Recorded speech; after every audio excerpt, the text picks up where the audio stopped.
Yan guys, oh. Kita nyo, sobrang alog ng manibela natin. Pero yung gulong ko hindi gumagalaw, pero yung manibela sobrang alog. Yeah, nireport ko to sa pinagbilang ko. Pinasa ko tong video na to, sabi nila is normal lang na maalog. Kaso wala, hindi ako mapakali. Para sa akin di normal yan eh. Yan guys, itong basket na to sa harap, pinaklas ko. May dalawang tornilyo dito. Sa right and left yan guys. Magkabilaan yan, yung tornilyo na yan. Diyan nakakapit yung parang auxiliary light niya, yung ilaw na LED rin. Tapos dyan din nakakapit yung basket para hindi siya malaglag. Then may mga cable tie yan, dito nakakapit yung mga wiring natin. May nadismaya rin ako dito guys kasi nakikita niyo yung wiring guys. O, tingnan nyo, sapot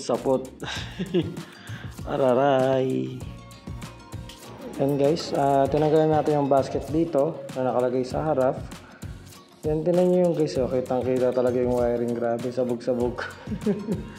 Yan guys, ito yung napansin kong kailangan i-check. Yan, itong parang ball race na guys, masikip naman yan, masikip naman. Yan, ito yung guys na napansin ko na maluwag. Yan, ito guys, tinan mo. Yan, maluwag siya. Yan, susubukan natin siyang higpitan kung hindi na ba muwiwigil yung manibela natin na alog. Yan guys, alog siya eh. Yeah. Yan, tinan mo, malawag siya. Ngayon sisikipan natin, gagamitan natin ng combination wrench. Yan. Yan guys, 17mm ang gagamitin natin dito. Then sa kabilang side naman, ang gagamitin natin is 14mm. Yan guys. Yan guys, sasalpakan natin to dito. Ipitan natin siya ng pa-counterclockwise guys. Yan. Ngayon, basta ang pihit natin is pa-counterclockwise. Ipitan natin ng maayos para ma-check natin kung magwiwigil pa rin ba ang manibela natin, kung maalog pa rin ba yung manibela natin guys. Alright?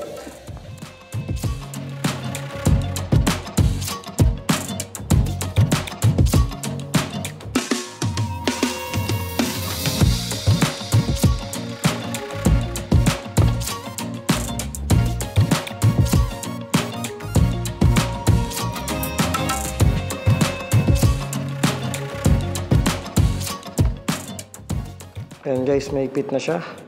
Maigpit na yan guys. Then check natin kung maalog pa rin yung manibela natin. Ayan, kung magwigil-wigil. Ayan guys, ilawan natin. Ayan, tinan yung gulong natin kung sumasabay na siya sa konting galaw ng pagpihit ko ng manibela. Ayan guys, tinan mo. Ayan nyo guys. Yan o. Oh, diba? Kumikilos na siya, tsaka hindi na siya yung alog na maalog-alog pag ginagalaw. Alright, peace yo.